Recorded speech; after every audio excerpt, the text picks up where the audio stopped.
6:05 just about, and the Republican National Convention wraps up today. And tonight, former President Donald Trump will take the stage for the first time since the assassination attempt against him over the weekend. The former president says that he has reworked his entire speech after the shooting.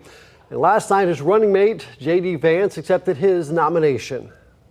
I officially accept your nomination to be Vice President of the United States of America.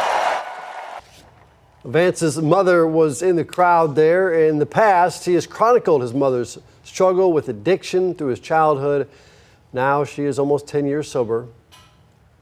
Well, during his speech, JD Vance also stayed away from his stance on a total abortion ban with no exceptions, the war in Ukraine, and placing blame on Democrats for the assassination attempt.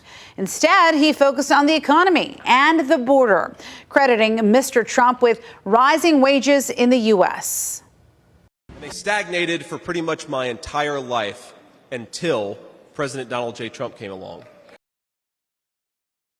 But is that correct? Well, overnight, our Verified team worked to fact-check Vance's speech.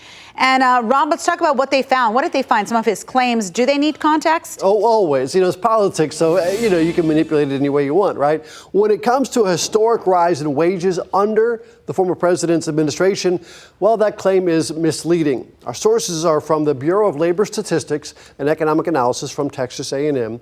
And federal data shows the median inflation-adjusted earnings rose more rapidly than in any other president term since Vance was born.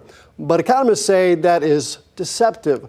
When the pandemic hit, 1.5 million people lost their jobs, and the layoffs were pretty much mostly low-wage workers, which of course entirely skews the numbers. Vance also made claims about how fentanyl was getting into the U.S. Take a listen. So prices soared, dreams were shattered, and China and the cartels sent fentanyl across the border, adding addiction to the heartache.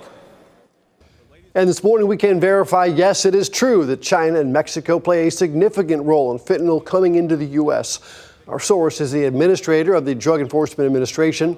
In 2023, she told the Department of Justice 2 cartels in Mexico are responsible for the influx of fentanyl, and China was supplying the raw materials.